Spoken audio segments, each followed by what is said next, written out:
जय जगन्नाथ पिलामाने तुम समस्त की स्वागत आज आउ गोटे बहुत ही इंपोर्टाट भिडियो आज भिडियो आम डिस्कसन करवा ओटीटी 2013 रे आसीथिबा पेपर 2 रे जो चाइल्ड डेवलपमेंट आ पेडागोजी जी भी क्वेश्चन आसीथिला ताको आम डिस्कसन करवा टोटाल उपर कहबा गले 30 टी क्वेश्चन आसीथिला आज आम भिडियो रे 30 टी क्वेश्चन डिस्कसन करवा आ सब क्वेश्चन रो डिटेल आंसर विथ ऑप्शन को एनालिसिस जमीती आपण परीक्षा रे आपण ऑप्शन को भी एलिमिनेट करिके आपण सबुतिक आंसर दे पारिबे ता विषय भी आपण बहुत आइडिया आसी जीवो ए वीडियो पर तो वीडियो को देखिबे आपण अपकमिंग जेते भी एग्जाम दियंतु जेटी दियंतु कि ओटीईटी दियंतु जेतिकी एग्जाम दियंतु सब एग्जाम पई ए वीडियोटा बहुत ही इंपोर्टेंट ठीक अच्छे खाली ओटीईटी रो पेपर डिस्कसन कले नुहे खाली ओटीईटी पिला इंपोर्टेंट जेटी पिला भी इंपोर्टेंट आउ ओटीईटी पेपर 2 पिला हूँ कि पेपर 1 हूँ दी जनाक भी इंपोर्टेंट ठीक अच्छे तो वीडियो को तो आसते तो वीडियो गोटे लाइक करदे तो चलतु स्टार्ट करवा आज वीडियो हाँ आ पे जदि कौन क्वेश्चन जदि तुम डाउट हुए ठीक अच्छे कारण मुझे जो सब क्वेश्चन सल्व करेबी तार रिजन भी देवी कौन आंसरटा ठीक है ठीक अच्छे ना आपंकर जो 4टी ऑप्शन देती से ऑप्शन रु यही ऑप्शनटा कौन ठीक तार रिजन भी मुझे देवी जदि आपंकर कौन डाउट है कि आपको लगे ये क्वेश्चन ठीक अच्छे भूल अच्छे आपंकर ना कमेंट रे मते जनइबे कमेंट रे मते जनइबे ना वीडियो भी केमती लगे आप भी कमेंट जनइबे जदि किसी भूल जदि मुझे कहली कमेंट जनइबे विथ आपंकर वीडियो रे मतामत कौन भी कमेंट रे जनइबे जदि वीडियो भल लगे कि वीडियो खराब लगे जहाँ भी लगे आप कमेंट रे मते कहिबे तो चलो स्टार्ट करवा आज वीडियो ठीक अच्छे आ गोटे कथा जो मानक भी क्वेश्चन सल्व कर किसी भी प्रोब्लेम होची क्वेश्चन सल्व करने को प्रोब्लेम होची तो आपन करतु मो टेलीग्राम चैनल जॉइन करंतु मु आपन को नोट्स आपनकर कंप्लीट थ्योरी नोट्स प्रोवाइड करदेबी आ प्रीवियस ईयर ये भाया सबुतिक previous year question with answer तार प्रोवाइड करदेबी ठीक अच्छे ना तो मो टेलीग्राम चैनल जॉइन करूँ केमी जॉइन करेंगे मैं आगे आपको कहबी तो चलते आगे क्वेश्चन केतटा करदे तापर आम ये विषय कथा आगे क्वेश्चन ठीक अच्छे प्रथम क्वेश्चन पिला माने how is the teacher benefited by the study of educational psychology जदि गोटे टीचर एजुकेशनल साइकोलॉजी विषय पढ़ तार कौन बेनिफिटेड हम ठीक अच्छे ना जदि गोटे टीचर हो आप हूँ कि मु हुए भी जी भी हो जदि आम एजुकेशनल साइकोलॉजी विषय जब पढ़ा ताले आमर कौन बेनिफिटेड हम इनक्रीज हिज कंटेंट नॉलेज जदि एजुकेशनल साइकोलॉजी विषय पढ़ा तार कौन कंटेंट नॉलेज इनक्रीज हम जमा भी नुह कंटेंट नॉलेज इनक्रीज हाँपाई से कंटेंट विषय पढ़ ना एजुकेशनल साइकोलॉजी विषय पढ़ा दरकार गेट्स सोशल स्टेटस जमा भी नुह develop judgement and thinking power जमा भी नुह तार जजमेंट और थिंकिंग पावर इनक्रीज हाँपाई से एजुकेशनल साइकोलॉजी कौन पढ़ो ठीक अच्छे ना सी साइकोलॉजी विषय पढ़ो ओनली साइकोलॉजी विषय develops power to understand the educand एटा पे आंसर हम एजुकेंट माने किए जड़े लर्नर को आम एजुकेंट कहू जड़े गोटे मिनिट लर्नर हूँ कि जड़े आमर स्टूडेंट हूँ स्टूडेंट ठीक अच्छे बा जी एजुकेशन नियंती आम कहतु एजुकेंट तो to develop power to understand educand ठीक अच्छे ना कारण आम एजुकेंट को जेहेतु पढ़ेबा गोटे लर्नर को गोटे स्टूडेंट को जेहेतु स्कूल जाकि पाठ पढ़ेबा तो आमको एजुकेशनल साइकोलॉजी पढ़ा बहुत ही इंपोर्टेंट ठीक अच्छे ना आ एजुकेशनल साइकोलॉजी जब पढ़ा तो आमर कौन बेनिफिटेड हम आम गोटे एजुकेंट को अंडरस्टैंड करवा जहाद्वारा कि आम ताको कौ भाया आप्रोप्रिएट नॉलेज दबा कि पाठ पढ़ेबा से सब विषय में जापर तो नेक्स्ट क्वेश्चन पिला माने what is called an objective type of question गोटे ऑब्जेक्टिव टाइप ऑफ क्वेश्चन क्या आम कहवा question which major a specific objective of learning ना स्पेसिफिक ऑब्जेक्टिव पिला माने जमा भी लर्निंग रो स्पेसिफिक ऑब्जेक्टिव हो बा कौन सी जिनस को आम मेजर करवा हो जदि मेजर करवा तो आम कौन गोटे क्वेश्चन मेजर करें जमा भी नहीं तो आमको सब्जेक्टिव टाइप क्वेश्चन दबा दरकार जहाँकि तार बहुत आप्रोप्रिएट आंसर बाहर अनुसार जाकर मेजर करवा question which major specific topic जमा भी नहीं मेजर जिते मेजर आंसरटा पे आसो ना मेजर जो लिखाई ऑप्शन मान तो आप सब सब्जेक्टिव को जी ठीक अच्छे ऑब्जेक्टिव टाइप नुह ऑब्जेक्टिव टाइप गोटे स्पेसिफिक आंसर ही हम गोटे ऑब्जेक्टिव टाइप गोटे ही specific answer question which has only specific answer से आम कह ऑब्जेक्टिव टाइप किंतु ये जो मेजर पे लिखाई 3टी ऑप्शन मेजर लिखाई मेजर आम केमी कर subjective type question subjective type question आम मेजर करवा ठीक अच्छे ना तो चलतु जी which test is mainly used for class promotion गोटे क्लास रो प्रमोशन पाई ठीक अच्छे गोटे क्लास गोटे पिलाटा 7th क्लास रे पढ़ुचे सी जीव 8th क्लास को ठीक अच्छे तो तार जो क्लास रो प्रमोशन हम तो प्रमोशन पाई ତାକୁ କୋଉ ଟେଷ୍ଟ ପିଲାମାନେ ସିଏ ଦବା ଦରକାର, ଠିକ ଅଛି ନା। ଆଚିଭମେଣ୍ଟ ଟେଷ୍ଟ ଦବା ଦରକାର, କି ଆପ୍ଟିଟ୍ୟୁଡ ଦବା ଦରକାର, କି ଆପ୍ଲିକେସନ ଦବା ଦରକାର, କି ଓରାଲ ଦବା ଦରକାର। ପ୍ରଥମେ ଆମେ ସବୁତିକର ମିନିଂ ଜାଣିଦବା, ତାପରେ ଆପଣମାନେ ନିଜେ ବି ଆନ୍ସର କହିପାରିବେ। ଆଚିଭମେଣ୍ଟ ଟେଷ୍ଟ ମାନେ କ'ଣ? ଆଚିଭମେଣ୍ଟ ମାନେ କ'ଣ? ଦକ୍ଷତା। ଦକ୍ଷତା ଗୋଟେ ପିଲା କ'ଣ ଆଚିଭ୍ କଲା, ଠିକ ଅଛି ନା। ବା ଗୋଟେ ପିଲା ଗୋଟେ ଇୟର ପାଠ ପଢିଲା, ଗୋଟେ ବର୍ଷ ପାଠ ପଢିକି ସେ କ'ଣ ଆଚିଭ୍ କଲା, ବା ସେଇଟା ମାପିବା ପାଇଁ ଆମେ କୋଉ ଟେଷ୍ଟ ୟୁଜ୍ କରୁ? ଆଚିଭମେଣ୍ଟ ଟେଷ୍ଟ ୟୁଜ୍ କରୁ। ବା ଏଇ ଟେଷ୍ଟକୁ ଆମେ ବା କହିପାରିବା, ଅଦରୱାଇଜ କ'ଣ କହିପାରିବା, କି ଆପଣଙ୍କର ହାଫ୍ ଇୟରଲି ଯୋଉ ଏକ୍ଜାମ ହୁଏ, ହାଫ୍ ଇୟରଲି, ଠିକ ଅଛି, ବା ଆନୁଆଲି, ହାଫ୍ ଇୟରଲି ବା ଆନୁଆଲି ଏକ୍ଜାମ ଗୁଡ଼ା ଯୋଉ ହୁଏ, ସେଇଟାକୁ ପିଲାମାନେ ଆମେ କହୁ ଆଚିଭମେଣ୍ଟ ଟେଷ୍ଟ। ଆପ୍ଟିଟ୍ୟୁଡ ଟେଷ୍ଟ ମାନେ କ'ଣ? ଗୋଟେ ପିଲା ଆଗକୁ କ'ଣ ପରଫର୍ମାନ୍ସ କରିବ। ଆପଣ ସପୋଜ ଗୋଟେ ପିଲାକୁ କ୍ଲାସରେ ପଢ଼େଇଲେ, କ୍ଲାସରେ ଆପଣ ଗୋଟେ ପିଲାକୁ ପଢ଼େଇଲେ, ପଢ଼େଇବା ସମୟରେ ସେ ପିଲାଟା ବହୁତ ଆକ୍ଟିଭଲି ଶୁଣୁଛି ପାଠଟାକୁ, ଆପଣ ଯାହା ବି କୋଶ୍ଚିନ୍ ପଚାରୁଛି ତାକୁ ସେ ଭଲ ଭାବରେ ଦେଉଛି, ତ ଆପଣ ତାର ଗୋଟେ ଅନୁମାନ ଲଗେଇଲେ ଯେ କି ସେ ପିଲାଟା ଭଲ ପରଫର୍ମାନ୍ସ ଦେଖେଇବ ଏଇ ବର୍ଷ ଏକ୍ଜାମରେ। ତ ସେଇଟା ଆପଣ କେମିତି ମାପିଲେ? ଆପ୍ଟିଟ୍ୟୁଡ ଟେଷ୍ଟ ମାଧ୍ୟମରେ, ଠିକ ଅଛି ନା। ଆପ୍ଟିଟ୍ୟୁଡ ଟେଷ୍ଟଟା କ'ଣ କ'ଣ ମାପେ? ଫ୍ୟୁଚର ପ୍ରେଡିକ୍ସନ କରେ। ଫ୍ୟୁଚର ପ୍ରେଡିକ୍ସନ, ଠିକ ଅଛି। ସେ ପିଲାଟା ସପୋଜ କ୍ଲାସ ଟେଷ୍ଟରେ ବା ୟୁନିଟ୍ ଟେଷ୍ଟରେ ଯଦି ଭଲ ପରଫର୍ମାନ୍ସ କରୁଛି, ତାହେଲେ ତାର ନା ତାର ହାପି ଇୟରଲି ହଉ ଆନୁଆଲରେ ସେ ଭଲ ଏକ୍ଜାମ କରିବ ବା ଭଲ ପରୀକ୍ଷା କରିବ। ବା ସପୋଜ ଗୋଟେ ପିଲାଟା ଆଗକୁ ମ୍ୟାଥରେ କେମିତି ଭଲ ପରଫର୍ମାନ୍ସ କରିବ କି ନାହିଁ, କ'ଣ ନାହିଁ, ବା ତାର ଫ୍ୟୁଚର ପ୍ରେଡିକ୍ସନ କେମିତି ହେବ, ଆଗକୁ କେମିତି ପଢ଼ିବ କି ନ କରିବ, ସେଇଟା ଆମେ କେମିତି ମାପିବା? ସେଇଟା ଆପ୍ଟିଟ୍ୟୁଡ ଟେଷ୍ଟରେ ମାପିବା, ଠିକ ଅଛି। ବା ଆପ୍ଟିଟ୍ୟୁଡ ଟେଷ୍ଟକୁ ଆମେ ଅଦରୱାଇଜ କ'ଣ କହିବା? ଫ୍ୟୁଚର ପ୍ରେଡିକ୍ସନ ଟେଷ୍ଟ ବି କହିବା, ଠିକ ଅଛି। Application test. ଆପ୍ଲିକେସନ ଟେଷ୍ଟ ପିଲାମାନେ କ'ଣ, କି ଯୋଉ ଜ୍ଞାନଟାକୁ ସେ ଶିଖିଲା, ବା ଆପଣ କ୍ଲାସରେ ଗୋଟେ ଜିନିଷଟେ ଶିଖେଇଲେ ଗୋଟେ ପିଲାକୁ, ସେ ତାକୁ ରିଅଲ ଲାଇଫରେ କେମିତି ୟୁଜ୍ କରିବ, ରିଅଲ ଲାଇଫରେ କେମିତି ତାକୁ ୟୁଜ୍ କରିବ, ସେଇଟା ହେଲା ପିଲାମାନେ ଆପ୍ଲିକେସନ ଟେଷ୍ଟ, ଠିକ ଅଛି ନା। ବା ରିଅଲ ଲାଇଫରେ ତାକୁ କେମିତି ଆପ୍ଲାଏ କରିବ, ଯଦି କରୁଛି ତାହେଲେ ଏଇଟା ଆପ୍ଲିକେସନ ଟେଷ୍ଟ।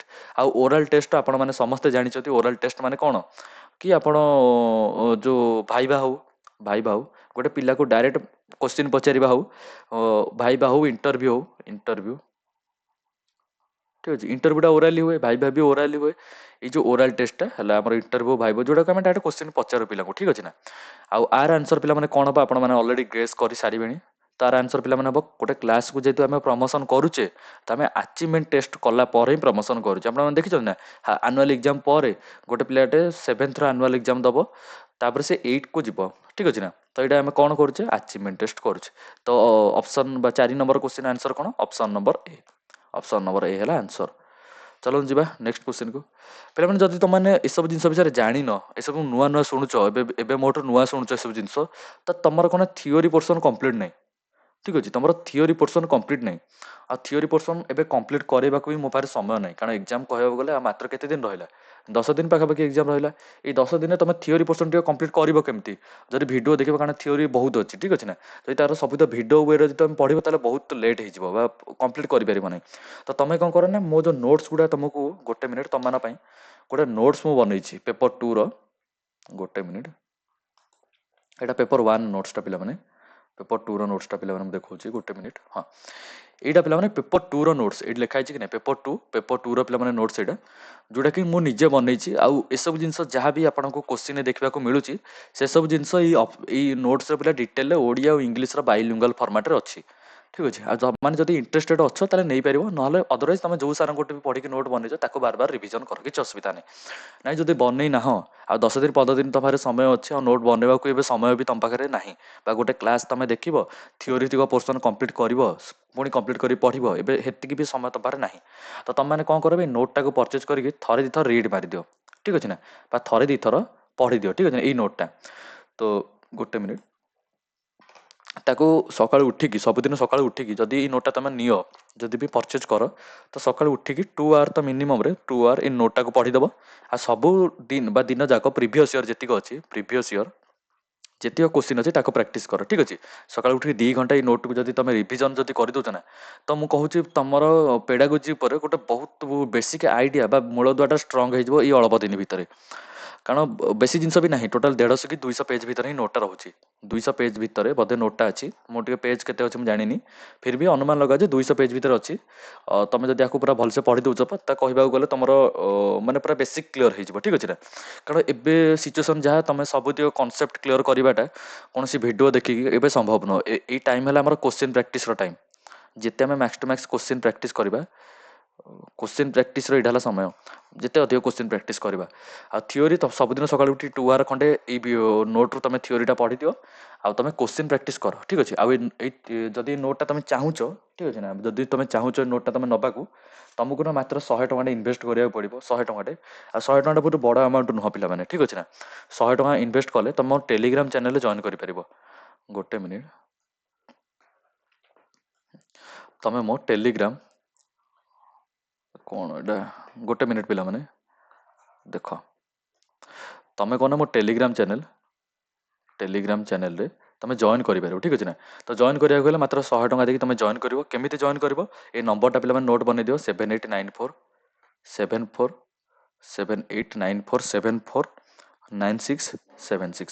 यही नंबर पे मत गोटे हाई पठेदब हाई पठेदेला मुझे तुमको गोटे क्यूआर कोड देवी से क्यूआर कोड तुम 100 टଙ୍କା पेमेंट करदेला मो टेलीग्राम चैनल तुमको प्राइवेट लिंकटा प्रोवाइड करदेवी ठीक अच्छे ना से व्हाट्सअप रे तुमको प्राइवेट लिंकटा प्रोवाइड करदेवी आईटा पे व्हाट्सअप नंबर मोर ये नंबर मत यदि तुम हाई पठेदब मुझे तुमको 100 टଙ୍କା पेमेंट कलापर मुझे तुम टेलीग्राम चैनल लिंकटा देदेवी ठीक अच्छे ना आउ नोट रू ना डायरेक्ट क्वेश्चन आसो मन रख ये नोट रू डायरेक्ट क्वेश्चन आसो तुम जो 30 मार्क पड़ुची 30 मार्क मिनिमम तो 25टा क्वेश्चन तुम ये नोट रू देखा ही पाइब यहाँ मो ग्यारंटी ठीक अच्छे ना तो चलतु एबे हम बैक करवा क्वेश्चन के गोटे मिनिट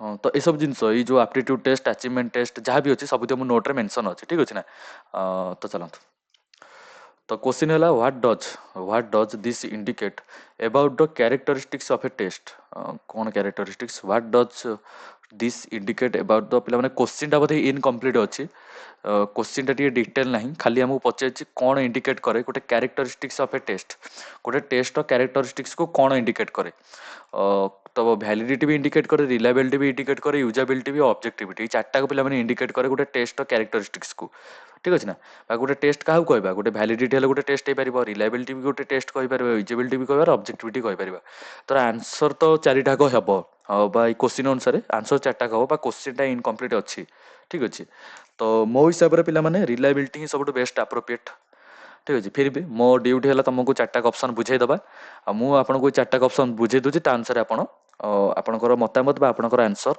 आप कमेंट कहींपारे कि मोर मो हिसाब से आंसर हम रिलायबिलिटी ठीक अच्छे ना किंतु मो हिसाब से क्वेश्चन टा इनकम्प्लीट अच्छी चलते आम सब आंसर गुड़ा भलसे बुझीदा प्रथम है वैलिडिटी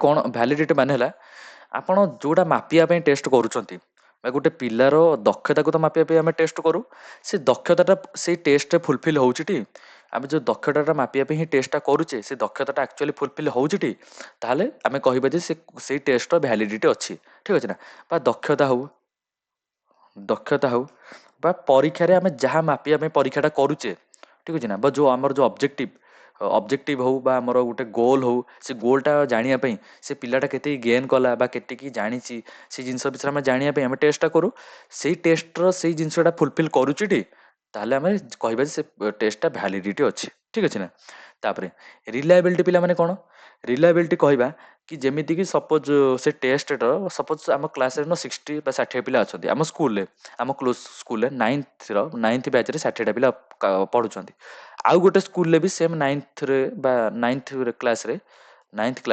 आपणकर 100 जन पिला अच्छा गोटे क्वेश्चन पेपर को आम आम स्कूल पिला दबा अन्य स्कूल पिला दबा जदि आम सेम रिजल्ट पाउचे तो आम कहवा से टेस्टा रिलायबिलिटी अच्छी ठीक अच्छे तापर यूजाबिलिटी माने कौन यूजाबिलिटी नॉर्मली गोटे इजी टेस्ट बा इजी टेस्ट स्कोर करने आम जो टेस्ट यूज करूँ से यूजाबिलिटी माने क्वेश्चन टेस्ट बट क्वेश्चन से टेस्ट क्वेश्चन गुड़ा बहुत इजी लेवल पड़े जहाँफल कि गोटे स्कोरिंग सब्जेक्ट गुड़ा बा स्कोरिंग करने को गोटे छुआ को सुविधा हुए से टेस्ट को आम यूजाबिलिटी बोली कहू आ ऑब्जेक्टिविटी माने भी सेम कि आमर गोटे सपोज आप गोटे टेस्ट कले आप निजे जो टेस्टा कंडक्ट करुँच से आप ऑब्जेक्टिविटी मिलना ना ऑब्जेक्टिविटी कौन मिल जमीती कि किसी गोटे बॉडी कंडक्ट करुच्ची गोटे टेस्ट गोटे बॉडी कंडक्ट करुच्ची जमीती कि आपंकर बोर्ड एग्जाम जो क्वेश्चन पेपर सेट होची से क्वेश्चन पेपर ऑब्जेक्टिविटी बोली आम कहवा कौन पाई कारण से टेस्टर जहाँ मेजरमेंटा रहा बायस नुह ठीक अच्छे बायस नुह किंतु जदि गोटे टेस्ट को गोटे इंडिविजुअल तैयारी करुच्ची गोटे क्वेश्चन पेपर को जदि गोटे क्वेश्चन पेपर को गोटे इंडिविजुअल तैयारी करुच्ची तो सी ता निज हिसाब से क्वेश्चन पेपर बनइब ठीक अच्छे किंतु जदि क्वेश्चन पेपर गोटे बोर्ड बनाऊँगी सी जहाँ भी आगुरी सेट अच्छी जो क्राइटेरिया आगुरी सेट अच्छी से क्राइटेरिया अनुसार क्वेश्चन पेपर टाक तैयारी करूँ तो आम कह से क्वेश्चन पेपर ऑब्जेक्टिविटी तार शो करुच्ची किंतु जदि क्वेश्चन पेपर गोटे इंडिविजुअल तैयारी करिवो सो से क्वेश्चन पेपर ऑब्जेक्टिविटी शो करिवो नाही कारण से पर्सनल बायस से क्वेश्चन थिबो बा मो जदि गोटे क्वेश्चन पेपर तैयारी करुच्ची से क्वेश्चन पेपरटा मो हिसाब से बनैबी किंतु जदि क्वेश्चन पेपरटा गोटे बोर्ड तैयारी करुच्ची बा बीएससी तैयारी करुच्ची बा आमर ओ डबल एससी तैयारी करुच्ची तो सी कना किसी गोटे क्राइटेरिया फॉलो करके आपणकर क्वेश्चन पेपरटा सेट करुच्ची तो आम कहीपर जे सी ऑब्जेक्टिविटी को फुलफिल करुच्ची किंतु जब गोटे इंडिविजुअल क्वेश्चन पेपरटा तैयारी करे तार सर्टन मेजरमेंट करने ताले से क्वेश्चन पेपरटा ऑब्जेक्टिविटी मेजर करू ना ठीक अच्छे तो आपने बुझी सारी वैलिडिटी कौन रिलायबिलिटी कौन ऑब्जेक्टिविटी कौन सब जिन विषय डिटेल बुझेदेली तो आपको हिसाब से मतामत कौन रहा हिसाब से आंसर कौन रहा कमेंट रे कहिबे किंतु मो हिसाब से पिला आंसर रहा रिलायबिलिटी ठीक अच्छे चलते क्वेश्चन है which of the following is regulated in A mastery learning रे को जिनसटा आम जब रेगुलेट करवा ठीक अच्छे कौ जिन को जब रेगुलेट कराए तो से लर्निंग रे पिला से पिलार दक्षता बा लर्निंग रे तार कैपेसिटी तार इनक्रीज हम पाठटा को से पूरा मास्टरी करदेव पूरा भलसे बुझीज कौ जिनसटा आम जब करवा आम टीचिंग टाइम टाक बढ़ेगा यहीटा हो पारे टीचिंग कंटेंट तो जमा नुह मिनिमम लेवल ऑफ लर्निंग ना मिनिमम कौन मैक्सिमम हवा दरकार ऑब्जेक्टिव ऑफ लर्निंग ना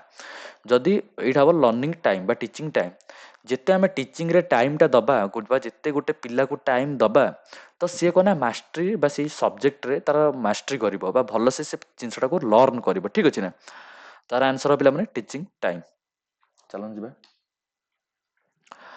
the test conducted at the time of teaching belongs to which type of evaluation question टा पचारि जो टेस्ट आम कंडक्ट करूँ कि आम क्लास टाइम रे हो आम क्लास टाइम रे हो बा गोटे टपिक जिते आम बुझौ क्लास टाइम रे गोटे टपिक आम बुझौ ठीक अच्छे ना बा आम पढ़ेला टाइम क्लास टाइम रे आम जो टेस्टा करूँ से कौ प्रकार टेस्ट मनक से फॉर्मेटिव ठीक अच्छे आ समेटिव पिला माने कौन ईयर एंड रे जदि आम परीक्षाटा करूँ सेटा समेटिव आउ फॉर्मेटिव पिला माने कौन कि आम आम क्लास टाइम आम पिला पाठ पढ़ाऊे आम से एग्जाम बा से टेस्टा पिला माने करूचे सेटा फॉर्मेटिव आउ समेटिव कौन ईयर एंड रे डायग्नोस्टिक पिला माने कौन गोटे लर्निंग कौन डिफिकल्टीज अच्छे लर्निंग डिफिकल्टीज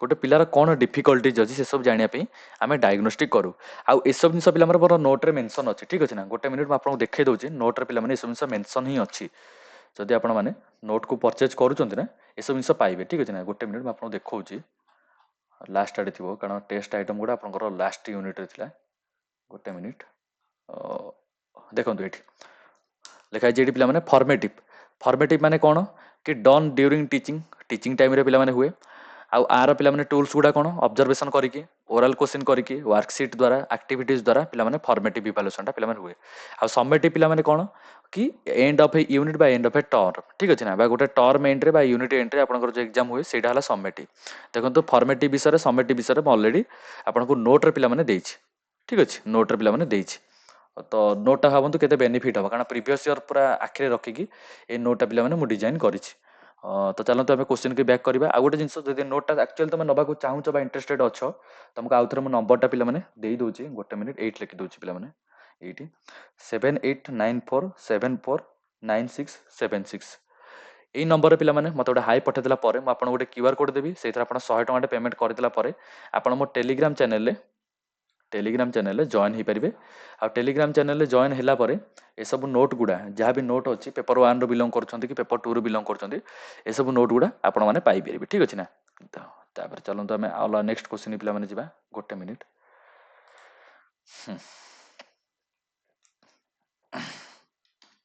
देखो the IQ of a child is 100 गोटे पिलार आईक्यू है के 100 and his mental age is 6 वर्ष to which class should be the child admitted suppose गोटे पिलार आईक्यू है 100 तो आम आईक्यूर फर्मुलाटा यदि आम पकईदे तो आम आंसर पाइबा तो आईक्यूर फर्मुलाटा कौन बा गोटे आईक्यूर गोटे मिनिट गोटे आईक्यूर फर्मुलाटा पिला माने कौन पिला माने मन रखि था आईक्यूर फर्मुलाटा आम कौन कि mental age by chronological age एटी पे लिखि दउछि mental age by chronological age into 100 एटा हला पिला माने आईक्यू रो फार्मूला ठीक अछि आउ एटा आमर एटा को भी नोट रे पिला माने मु देई देबी ए जो साइंटिस्ट देथिले से साइंटिस्ट ले स्पियरमैन बा बिनेट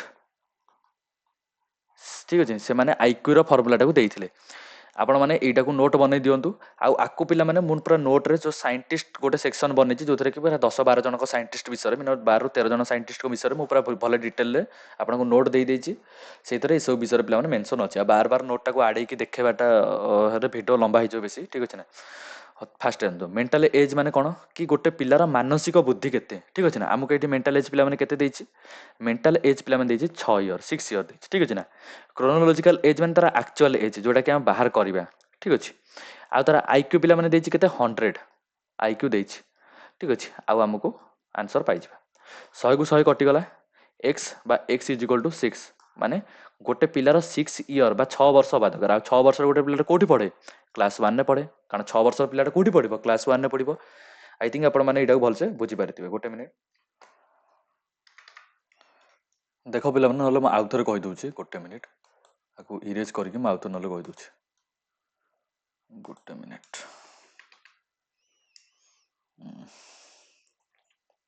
देख आमर नॉर्मली आईक्यू बाहर करिवार गोटे फार्मूला अछि सेटा हला mental age by chronological age into 100 ठीक अछि किंतु हमको एटी पिला माने देखो हम आउ लिखि दउछि मेंटल एज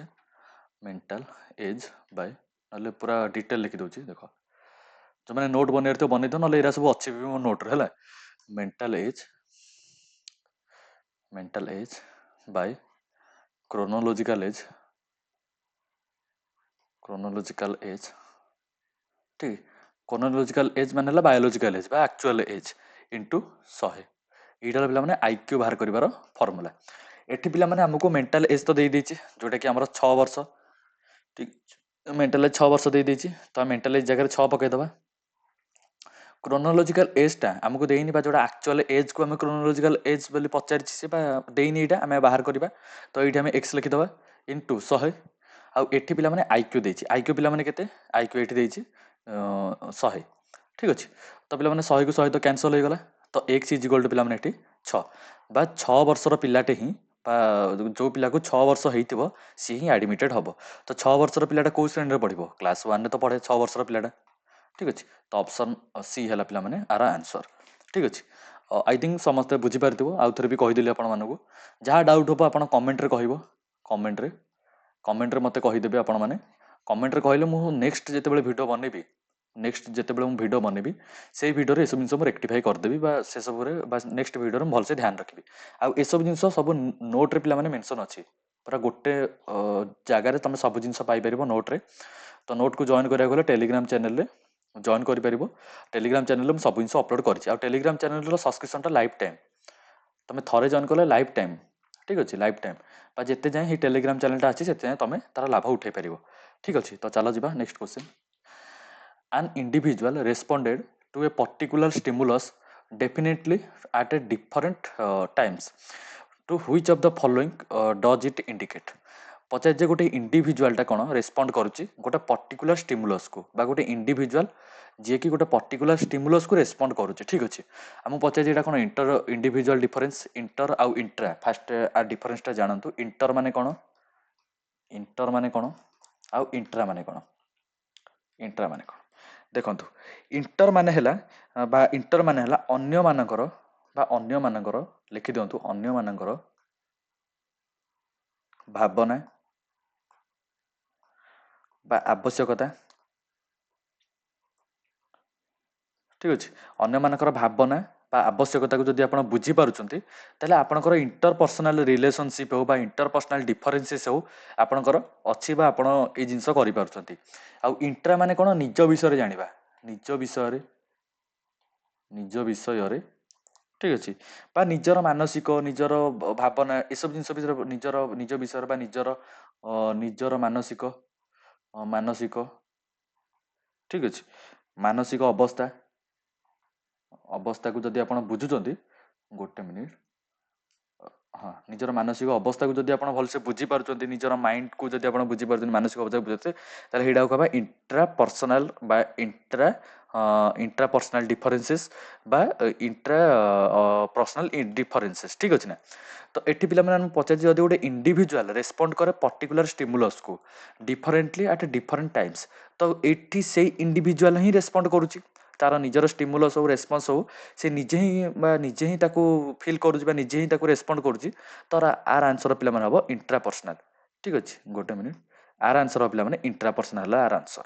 ଠିକ୍ ଅଛି, ତ ଚାଲନ୍ତୁ ଯିବା ଆପଣଙ୍କୁ ଇଣ୍ଟରପର୍ସନାଲ ଆଉ ଇଣ୍ଟରପର୍ସନାଲ ବିଷୟରେ ଭଲସେ ବୁଝେଇଦେଲି। ଆଉ ଟାଇମ୍ ଷ୍ଟିମୁଲସଟା ଏମିତି କିଛି ନଥାଏ, ଟାଇମ୍ ଷ୍ଟିମୁଲସ୍ ସେମିତି କାହିଁ ମୁଁ ଜାଣିନି ଟାଇମ୍ ଷ୍ଟିମୁଲସ୍ ବୋଲି ଗୋଟେ ଜିନିଷ କ'ଣ ଅଛି, କିନ୍ତୁ ଇଣ୍ଟରପର୍ସନାଲ ଗୋଟେ ଥାଏ, ଇଣ୍ଟ୍ରାପର୍ସନାଲ ଗୋଟେ ଥାଏ। ଆଉ ଇଣ୍ଟରପର୍ସନାଲ ହେଲା ଅନ୍ୟର ଫିଲିଙ୍ଗକୁ ବୁଝିବା, ଆଉ ଇଣ୍ଟ୍ରା ମାନେ ନିଜର। ଠିକ୍ ଅଛି, ଆଉ ଏସବୁ ବିଷୟରେ ନୋଟ୍ରେ ବି ମେନସନ୍ ଅଛି, ନୋଟ୍ରେ ବି ମେନସନ୍ ଅଛି। ଚାଲନ୍ତୁ, if a question measure the same objective of learning for which is constructed when it indicates which characteristics of the test। ଯେତେବେଳେ ଗୋଟେ କ୍ୱେଶ୍ଚିନ୍ ମେଜର କରେ ତାର ଅବଜେକ୍ଟିଭକୁ ଯେତେବେଳେ ମେଜର କରିବ, ପିଲାମାନେ ଅବଜେକ୍ଟିଭ କଥା ଯେତେବେଳେ ମେଜର କରିବ, ତ କେତେବେଳେ ମୁଁ ଆପଣଙ୍କୁ କହିଥିଲି ନା, ପୂର୍ବରୁ ଗୋଟେ କହିଥିଲି, ଆପଣ ଯୋଉଟା ମେଜର କରିବାକୁ ଚାହୁଁଛନ୍ତି ଯଦି ସେଇଟା ମେଜର କରିପାରୁଛନ୍ତି ତ ଆମେ କହିବା ଯେ ସେଇଟା ଭ୍ୟାଲିଡିଟି ଅଛି। ଠିକ୍ ଅଛି ନା? ତ ଏଠି ପଚାରିଛି if a question measure the same objective of learning which is constructed, ବା ଯୋଉଥିପାଇଁ ସେ ଟେଷ୍ଟଟା ଆମେ କରୁଛେ, ଆଉ ଯଦି ସେଇଟା ସେ ମାପି ପାରୁଛି ତାହେଲେ ଏଇଟା ପିଲାମାନେ ଆମେ କହିପାରିବା ଭ୍ୟାଲିଡିଟି, ସେ ଟେଷ୍ଟର ପିଲାମାନେ ଭ୍ୟାଲିଡିଟି ଅଛି। ଆଉ ରିଲାଏବିଲିଟି ତ ଆପଣମାନଙ୍କୁ ଅଲରେଡି କହିସାରିଛି କି ଆପଣ କ୍ୱେଶ୍ଚିନ୍ ପେପରକୁ ଯେତେ ଜଣକୁ ବି ଦେବେ ସେମ୍ ରେଜଲ୍ଟ ଆପଣ ସବୁବେଳେ ପାଇବେ, ସେଇଟା ହେଲା ରିଲାଏବିଲିଟି। ବା ଡିଫରେଣ୍ଟ ଡିଫରେଣ୍ଟ କଣ୍ଡିସନରେ ସେମ୍ ରେଜଲ୍ଟ ହିଁ ମିଳିବ, ସେଇଟା ହେଲା ରିଲାଏବିଲିଟି। ଆଉ ଅବଜେକ୍ଟିଭିଟି ତ ଆପଣମାନଙ୍କୁ ଅଲରେଡି କହିସାରିଛି, ଆଉ ୟୁଜେବିଲିଟି ତ ଆପଣମାନଙ୍କୁ କହିସାରିଛି। ଚାଲନ୍ତୁ ଯିବା, ଗୋଟେ ମିନିଟ୍ ଦେଖନ୍ତୁ। ଆଉ ଏସବୁ ବିଷୟରେ ପିଲାମାନେ ନୋଟ୍ରେ ପିଲାମାନେ ଭଲସେ ଡିଟେଲରେ ମୁଁ ପଢ଼େଇ ଦେଇଛି, ବା ନୋଟ୍ରେ ଲେଖିଦେଇଛି ଭଲସେ ଡିଟେଲରେ, ଆପଣମାନେ ତାକୁ ଯାଇକି ଦେଖିପାରିବେ। ତାପରେ what stage of growth and development is called the period of stress ଆଉ ଷ୍ଟ୍ରେନ୍।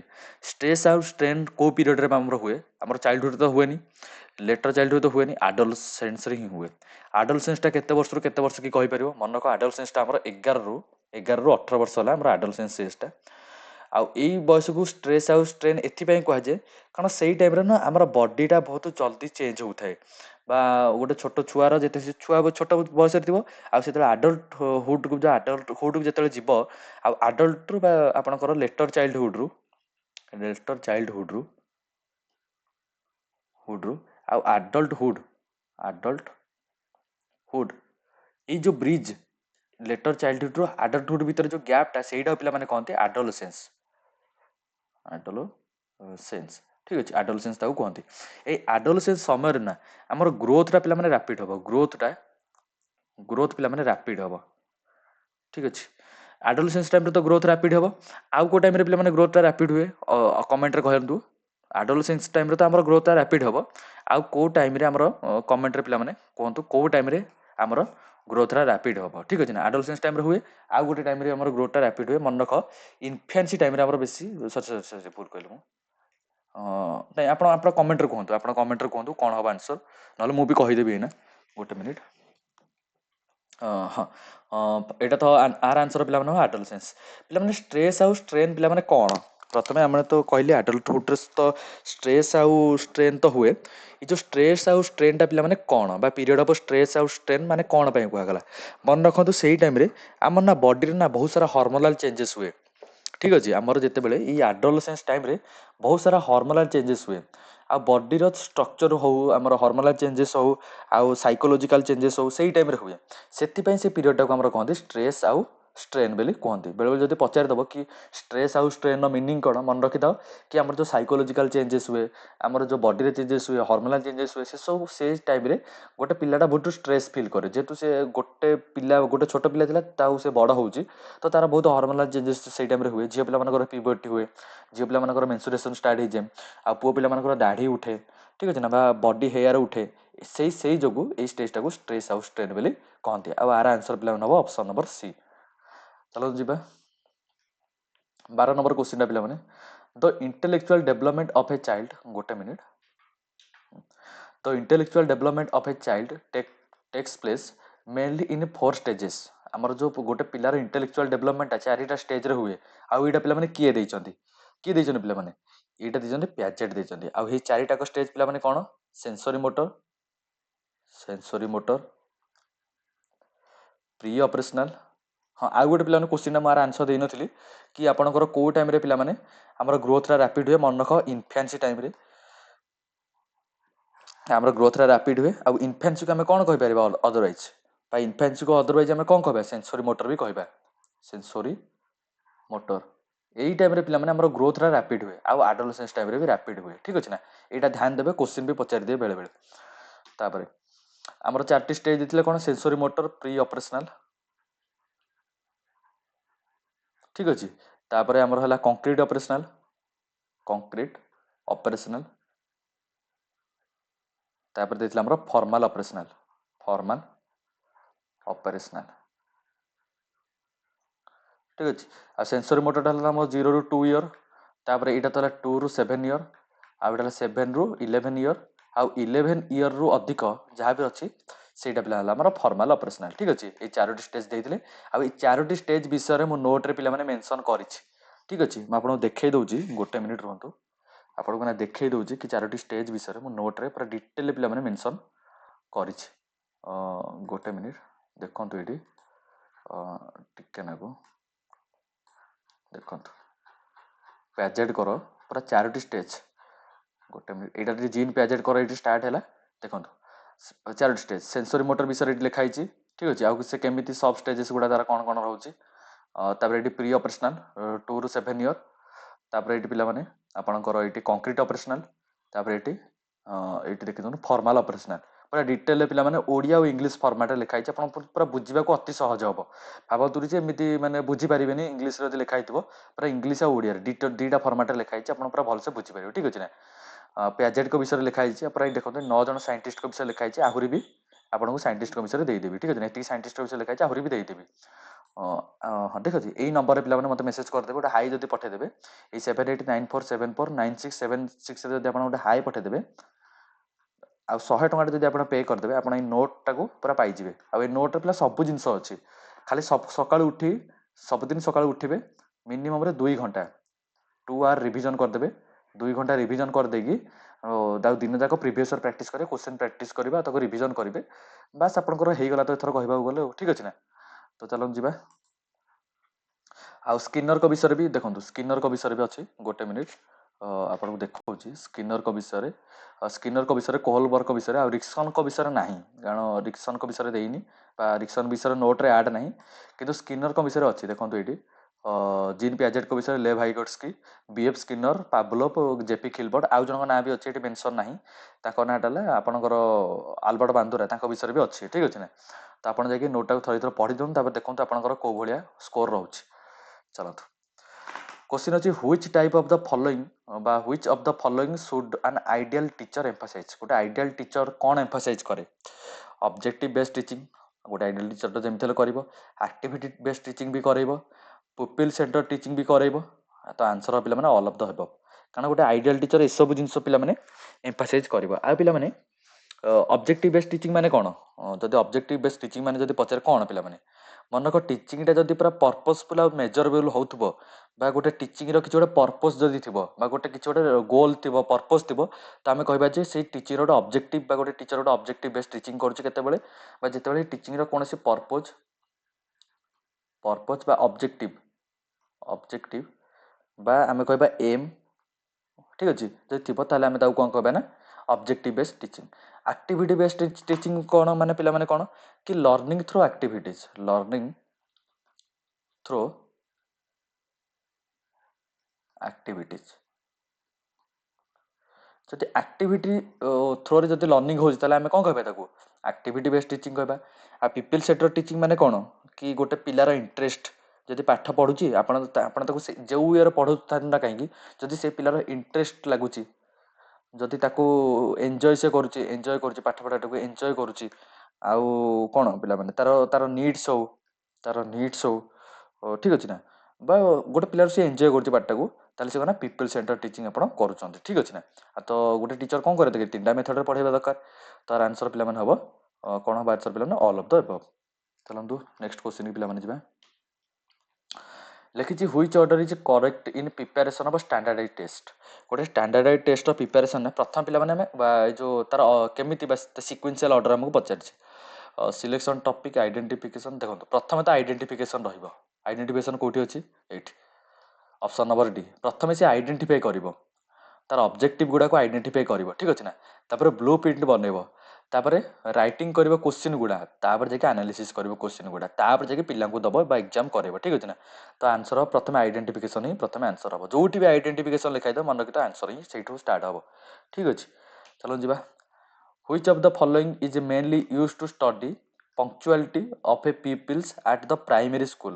କୋଉଟାରେ ଆମେ ଜାଣିପାରିବା ବା କୋଉଟାରେ ଆମେ ଜାଣିପାରିବା ଗୋଟେ ପିଲା ପଙ୍କ୍ଚୁଆଲି ବା ସବୁଦିନ କ୍ଲାସକୁ ଆସୁଛି ପଙ୍କ୍ଚୁଆଲି ତାର ଅଛି କୋଉଥିରେ ଜାଣିପାରିବା ଇଣ୍ଟରଭ୍ୟୁ ତ ଜାଣିପାରିବା ନାହିଁ ରେଟିଂ ସ୍କେଲ ତ ନୁହଁ କୋଶ୍ଚିନାରୀ ତ ନୁହଁ ପିଲାମାନେ ଚେକଲିଷ୍ଟଟା ପିଲାମାନେ କେମିତି ବନାନ୍ତି ଦେଖନ୍ତୁ ଏମିତିଆ ବକ୍ସ ଥିବ ଏଇଠି ଲେଖା ହେଇଥିବ ୟେସ୍ ଏଇଠି ଲେଖା ହେଇଥିବ ନୋ ଠିକ୍ ଅଛି सपोज ये लिखिथ आप डेट दिखाई ये डेट से स्कूल आसी कि नहीं आप येस मारे आउ गोटे डेट दिखाई सपोज 1 तारिख दिखाई 2 तारिख दिखाई 3 तारिख 4 तारिख 5 तारिख ये दिखाई इन सब बक्स भाया थी ठीक अच्छे एमती बक्स भाया थी यहाँ कहती कौन चेकलिस्ट ठीक अच्छे बक्स भाया थी सपोज आप कहे 1 तारिख दिन पिलाटा स्कूल आसी तो आप येस मारे 2 तारिख दिन आसी आप येस मारे 3 तारिख दिन आसी येस मारे 4 तारिख दिन आसी आप येस मारे तो आप जानले सबुदिन स्कूल आसी मैंने तार गोटे पंक्चुआलिटी अच्छी से पिलाटर ठीक अच्छे तो आप केमी जानवे ये चेकलिस्ट मध्यम जानवे इंटरव्यू तो नुह इंटरव्यू कौन पचारे तू सब स्कूल आसू सी तो हाँ कर ना तो आप जानवे केमी तार सी जहाँ कहे ठीक बा बोल आप गोटे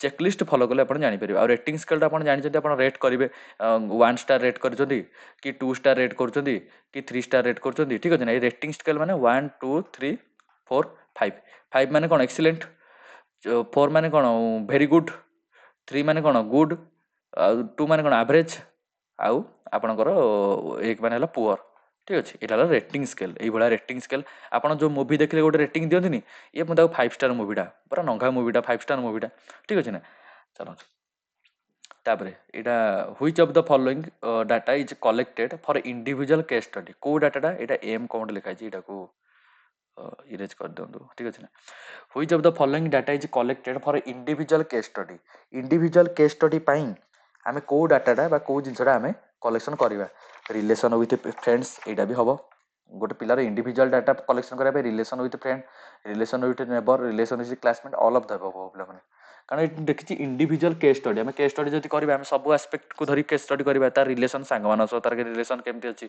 तार पड़ोशी मान रिलेशन केमती अच्छी क्लासमेट मान रिलेशन केमती अच्छी तो सब जान ही आम तार जापर ना इंडिविजुअल केस स्टडी करें ठीक अच्छे चलो which of the following process indicate learning को प्रोसेस आमर लर्निंग को इंडिकेट करे प्रोसेस ऑफ बिहेवियरल चेंजेस यहाँ तो आंसर हम कारण लर्निंग माने कौन change in behaviour change in behaviour change in behaviour मान तो learning process of qualitative development यहाँ भी हम प्रोसेस ऑफ प्रैक्टिस यहाँ भी हम पे लर्निंग को इंडिकेट करे तो आंसर पे हम ऑल ऑफ द एबव चलो पे जा what is the role of motivation in learning learning रो मोटिवेशन कौन it makes behaviour goal directed यहाँ आंसर हम कारण लर्निंग टा गोटे कौन learning is a goal directed behaviour आप जानते learning is a goal directed behaviour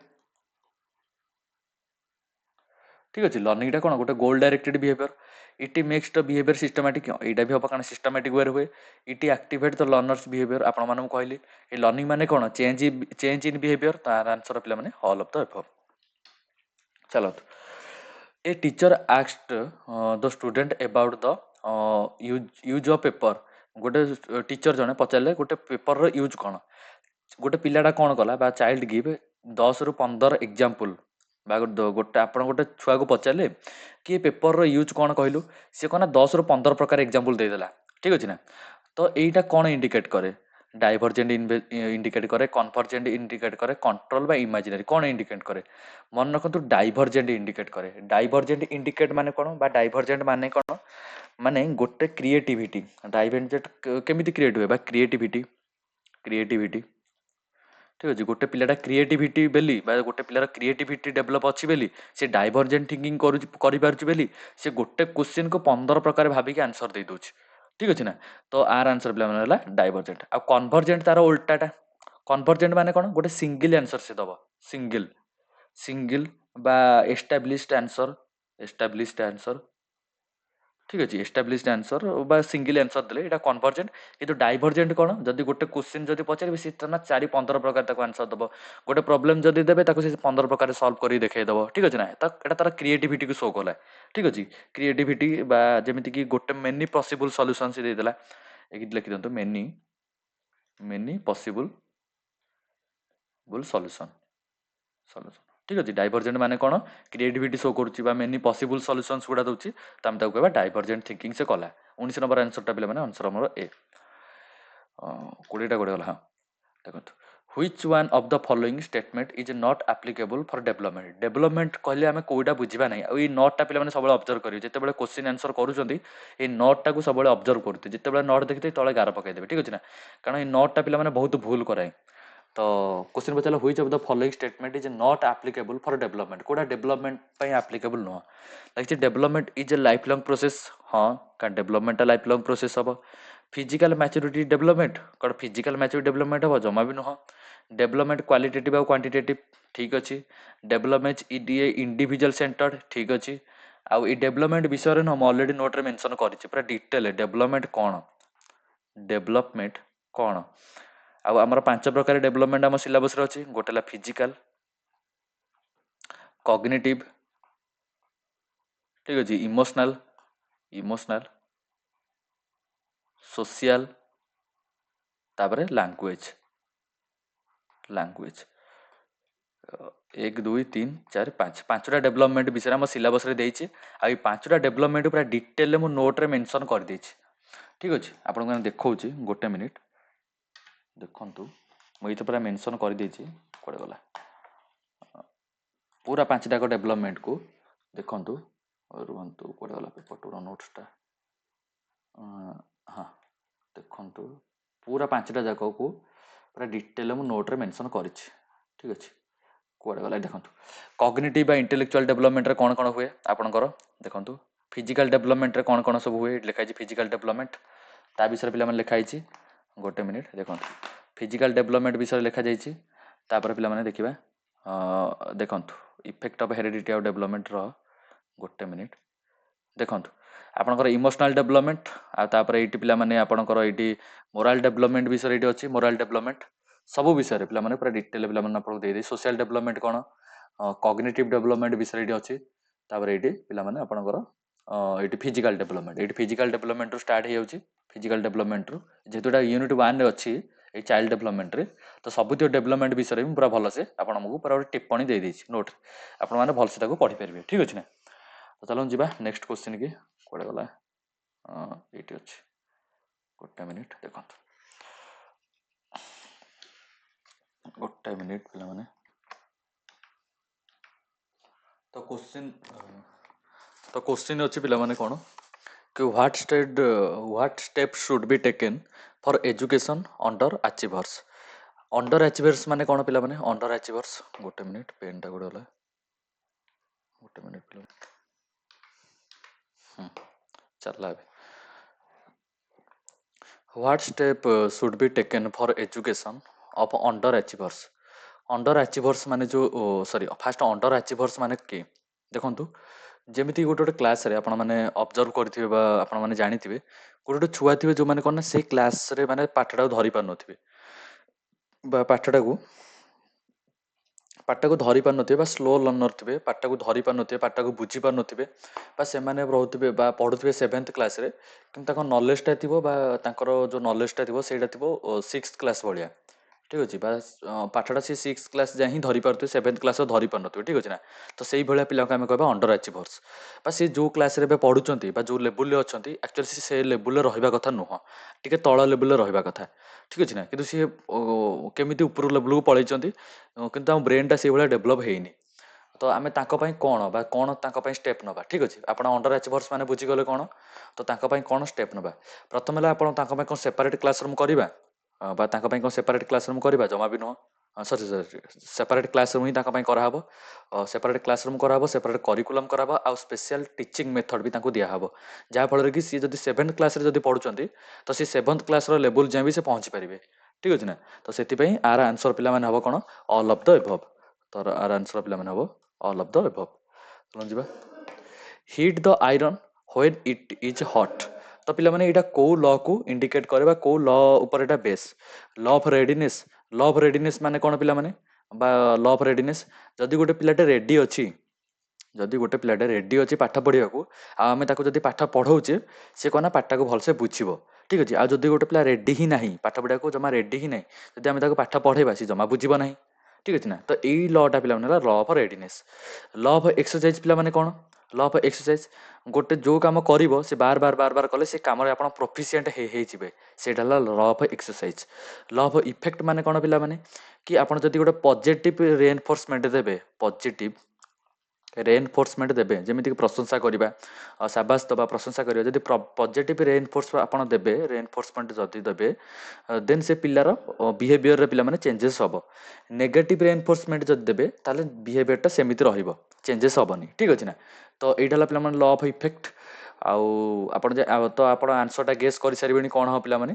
ତାର ଆନ୍ସର ହବ ପିଲାମାନେ ଲ ଅଫ ଏକ୍ସରସାଇଜ। କଣ କି ଆପଣ ମାନେ ଜାଣିଛନ୍ତି ଯେ ଯଦି ଆଇରନଟାକୁ କୋଉ ଟାଇମରେ ହିଟ୍ କରିବେ, ଯୋଉ ଟାଇମରେ ସେ ଆଇରନଟା ହଟ୍ ଥିବ। ଠିକ ଅଛି ନା। ତ ଆପଣ କେମିତି ଜାଣୁଛନ୍ତି? ଆପଣ ଏକ୍ସରସାଇଜ କରିକି ଜାଣିଥିବେ, ବା ଆପଣ ବାର ସେ ଜିନିଷଟା କରିକି ଜାଣିଥିବେ। ତ ଏଇ ଜିନିଷଟା ଲ ଅଫ ଏକ୍ସରସାଇଜ।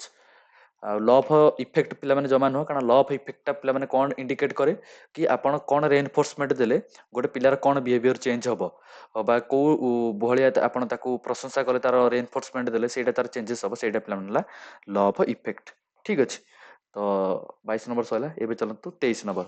23 ନମ୍ବର କଣ ଆମର କଣ, which sequence is correct from the point of view of a teaching method। Teaching method point of view କୋଉ ସିକ୍ୱେନ୍ସରେ ପିଲାମାନେ ଆମର ରୁହେ? ତ ପ୍ରଥମ ହେଲା ପ୍ରେଜେଣ୍ଟେସନ ଅଫ ଏ ଟପିକ, ତ ନୁହଁ। ପ୍ରଥମ ପିଲାମାନେ ହବ ଆମର କଣ ହବ?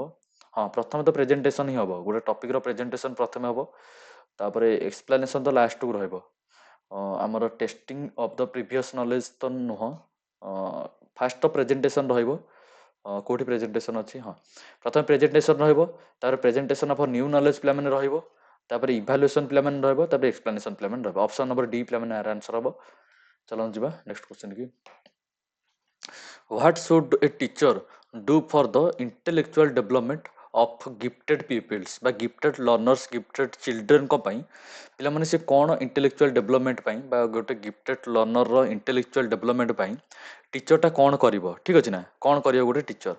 ପ୍ରଥମେ ତ asked inquisitive questions, ଏଇଟା ହେଇପାରେ। ଦେଖନ୍ତୁ, opportunity for divergent thinking, ଏଇଟା ବି ହେଇପାରେ। ଆକ୍ସ analytical and application type of question, ଏଇଟା ବି ହେଇପାରେ। ତ ଆର ଆନ୍ସର ପିଲାମାନେ ଅଲ୍ ଅଫ ଦ ଏଭବ ହବ 24 ନମ୍ବର ଆନ୍ସରଟା। କାରଣ ଇନକ୍ୟୁସିଟିଭ କ୍ୱେଶ୍ଚିନ୍ ମାନେ କଣ ପିଲାମାନେ? ଯୋଉ କ୍ୱେଶ୍ଚିନ୍ ର ପିଲାମାନେ ଯେମିତି କି ଗୋଟେ କ୍ୱେଶ୍ଚିନ୍ ଆପଣ ପଚାରିବେ ଯୋଉଟା କି ତାର କ୍ୟୁରିଓସିଟିକୁ ଡେଭଲପ କରିବ। କ୍ୟୁରିଓସିଟିକୁ ଯଦି ସେଇ କ୍ୱେଶ୍ଚିନ୍ଟା ଯଦି ଡେଭଲପ କରୁଛି ବା କ୍ୟୁରିଓସିଟି ଯଦି ବଢଉଛି, ତାହେଲେ ଆମେ କହିବା ଯେ ସେଇଟା ଗୋଟେ ଇନକ୍ୟୁସିଟିଭ କ୍ୱେଶ୍ଚିନ୍ସ।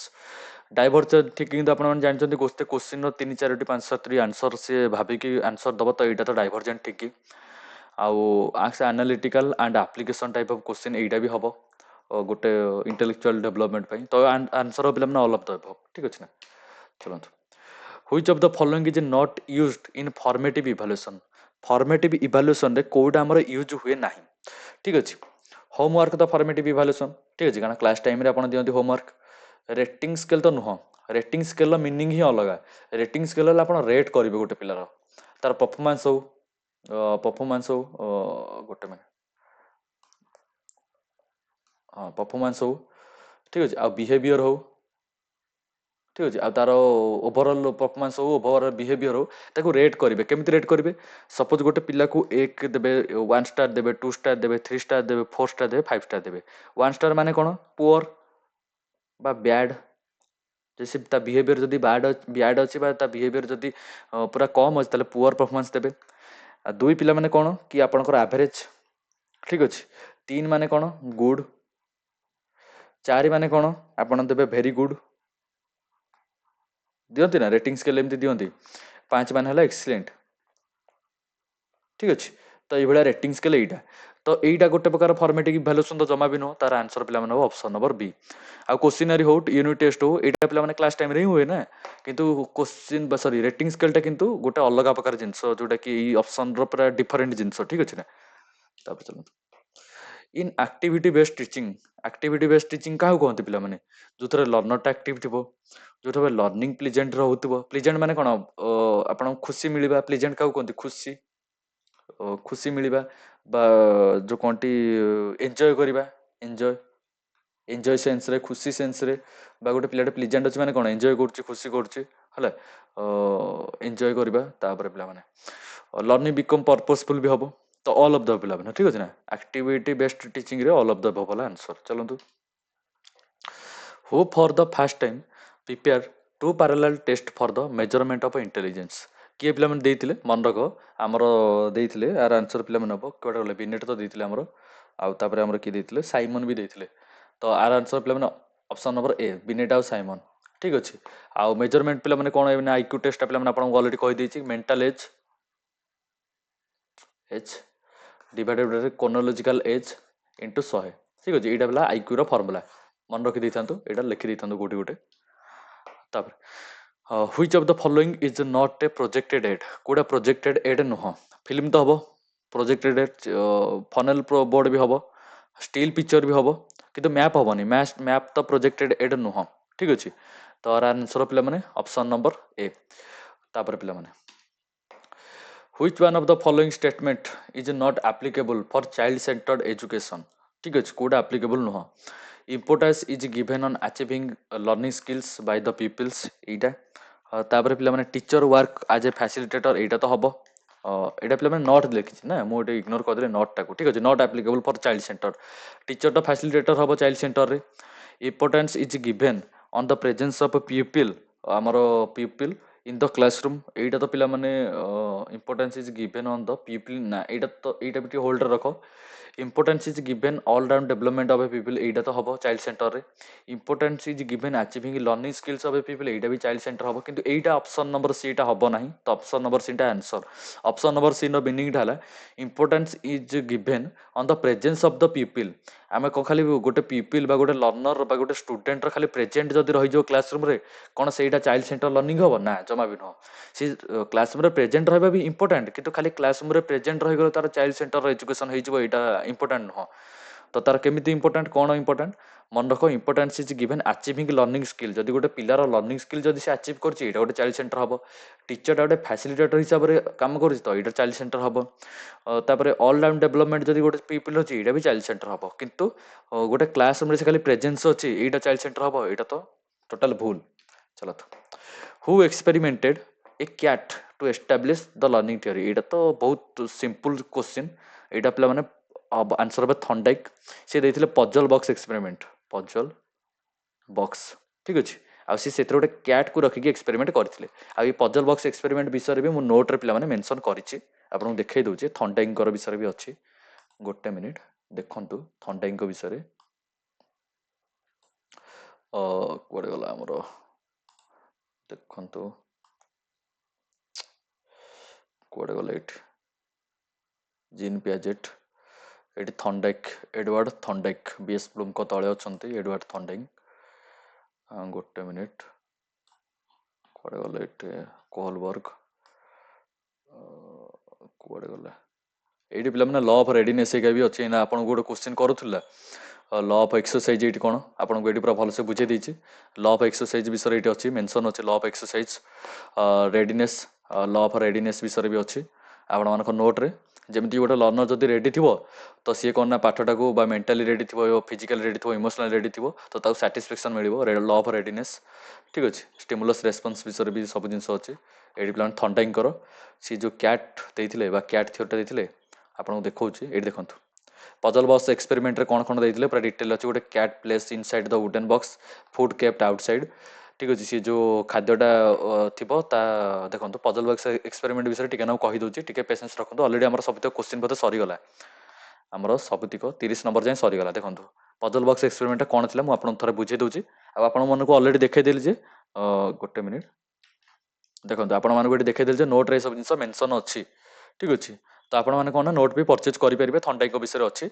एबे चलंतु पजल बॉक्स एक्सपेरिमेंट रे कोन थिला आपण बुझे दउछि, तापर वीडियो टाको एंड करबा। देखनु से गोटे बॉक्स नैथिले, वुडन बॉक्स नैथिले। से बॉक्स रे न एमिति लोहार बार लागितला ठीक अछि ना। ता भीतर न गोटे बिलेइटा को रखि देइथिले कि हमर थॉर्नडाइक। ସେ ବିଲେଇଟା କ'ଣ ନା ସେ ବିଲେଇଟାକୁ ମାନେ ବହୁତ ସମୟ ହେଲା ସେ ବିଲେଇକୁ ରଖିଥିଲେ। ତାପରେ କ'ଣ ନା ଥଣ୍ଡା ହିଁ କଲେ ବାହାରେ ଖାଦ୍ୟ ରଖିଥିଲେ ସେ ବିଲେଇ ପାଇଁ। ତ ବିଲେଇକୁ ଯେତେବେଳେ ଭୋକ ହେଲା ସିଏ କ'ଣ ନା ସେଇ ଯୋଉ ରଡ୍‌ଟା ଥିଲା ଆମର ବାର୍ ଗୁଡ଼ା ଥିବ, ସେ ବାର୍ ଗୁଡ଼ାକୁ ଜୋର ଜୋର ରାମ୍ପିବ, କାନ୍ଥକୁ ଜୋରେ ବାଡ଼େଇବ, ବକ୍ସ ଭିତରେ ବହୁତ ଜୋରରେ ଡେଇଁବ, କିନ୍ତୁ ଏଇ ବକ୍ସଟା ଓପନ୍ ହଉନଥିଲା। କିନ୍ତୁ ଏଠି ଗୋଟେ ଲିଭରଟେ ଥିଲା, ଭୁଲରେ ନା ତା ଲାଞ୍ଜ ହଉ ତା ଗୋଡ଼ ହଉ ଏ ଲିଭରରେ ବାଜିଗଲା। ଯାହାଫଳରେ କି ବକ୍ସଟା ନା ଓପନ୍ ହେଲା ଆସ୍ତେ ଆସ୍ତେ। ତ ସିଏ କ'ଣ ନା ଷ୍ଟିମୁଲସ୍ ଗୋଟେ ପାଇଗଲା। ଆଉ ଯୋଉ ରେସ୍ପନ୍ସ କ'ଣ ଦେଖେଇଲା ପିଲାମାନେ, ଏଇ ବକ୍ସଟା ତାର ଯୋଉ ଗେଟ୍‌ଟା ପିଲାମାନେ ଓପନ୍ ହେଇଗଲା। ସିଏ ଆସିକି ବାହାରୁ ଖାଦ୍ୟଟା ଖାଇଲା, ପୁଣି ଭିତରକୁ ଗଲା ହାରି। ତ ଏଇ ଏକ୍ସପେରିମେଣ୍ଟଟା ସିଏ କରିଥିଲେ, କିଏ କରିଥିଲେ? ଆମର ଥର୍ନଡାଇକ୍। କ'ଣ ପାଇଁ? କି ଷ୍ଟିମୁଲସ୍ ରେସ୍ପନ୍ସକୁ ଦେଖେଇବା ପାଇଁ। ଏଠି ଷ୍ଟିମୁଲସ୍‌ଟା କ'ଣ ହେଲା ପିଲାମାନେ? ଏଇ ବକ୍ସର ଏଇ ଯୋଉ ବାର୍ ଗୁଡ଼ା ହେଲା ଷ୍ଟିମୁଲସ୍, ଆଉ ରେସ୍ପନ୍ସ କ'ଣ? ସରି ଷ୍ଟିମୁଲସ୍‌ଟା ହେଲା ଆମର ଏଇ ଲିଭରଟା ହେଲା ଷ୍ଟିମୁଲସ୍, ଷ୍ଟିମୁଲସ୍‌ଟା ଦବେଇଲେ ରେସ୍ପନ୍ସ କ'ଣ? ସେ ଆସିକି ବାହାରେ ଖାଦ୍ୟ ଖାଇଲା। ଏଇଟା ହେଲା ରେସ୍ପନ୍ସ। ଏଇ ଏକ୍ସପେରିମେଣ୍ଟଟା ଆମର ଥର୍ନଡାଇକ୍ ଦେଇଥିଲେ। ଆଉ ଏଇ ଥର୍ନଡାଇକ୍‌ଙ୍କ ଏକ୍ସପେରିମେଣ୍ଟ ବିଷୟରେ ମୁଁ ନୋଟ୍‌ରେ ପିଲାମାନେ ମେନସନ୍ କରିଛି। ଆଉ ନୋଟ୍‌କୁ ଯଦି ଆପଣମାନେ ପରଚେଜ୍ କରିବାକୁ ଚାହୁଁଛନ୍ତି, ଏଇ ନମ୍ବରଟା ପିଲାମାନେ ମେନସନ୍ ରଖିଦିଅନ୍ତୁ, ବା ଏଇ ନମ୍ବରରେ ମୋତେ ଗୋଟେ ହାଏ ପଠେଇଦେବେ। ଗୋଟେ ମିନିଟ୍ ଫୋନ୍‌ଟା ବାହାର କରେ। ଗୋଟେ ମିନିଟ୍ ଦେଖନ୍ତୁ। ହଁ, 7894749676 ଏଇ ନମ୍ବରରେ ଗୋଟେ ହାଇ ପଠେଇଦେଲା ପରେ ଗୋଟେ 100 ଟଙ୍କାଟେ ଆପଣ ପେ କରିଦେବେ। ମୁଁ ଆପଣଙ୍କୁ ଗୋଟେ କ୍ୟୁଆର୍ କୋଡ୍ ପ୍ରୋଭାଇଡ଼ କରିବି। ସେଥିରେ 100 ଟଙ୍କା ପେମେଣ୍ଟ କରିଦେଇକି ଆପଣ ମୋ ଟେଲିଗ୍ରାମ ଚ୍ୟାନେଲରେ ଜଏନ୍ ହେଇଯିବେ। ଠିକ୍ ଅଛି ନା? ତ ଅଲରେଡ଼ି ଆପଣମାନେ ଏତେ ଯାଏଁ ଦେଖିଛନ୍ତି, ତ ଥ୍ୟାଙ୍କ ୟୁ, ବହୁତ ବହୁତ ଧନ୍ୟବାଦ। Thank you. ବହୁତ ପ୍ରିଭିୟସ୍ ଇୟର୍ କୋଶ୍ଚିନ୍ ଗୁଡ଼ା ମୁଁ ଅପଲୋଡ଼ କରିବି ଏଇନା। ଆପଣ ପ୍ରାକ୍ଟିସ୍ କରନ୍ତୁ ମୋ ଚ୍ୟାନେଲରୁ, ଆଉ ସିଓର ଆପଣ ଗୋଟେ ବହୁତ ବେଟର ରେଜଲ୍ଟ ପାଇବେ। ଠିକ୍ ଅଛି ନା? ତ ଦେଖା ହବା ଆଉ ଗୋଟେ ଭିଡ଼ିଓରେ। ଜୟ ଜଗନ୍ନାଥ, ଜୟ ହିନ୍ଦ, ବନ୍ଦେ ଉତ୍କଳ ଜନନୀ।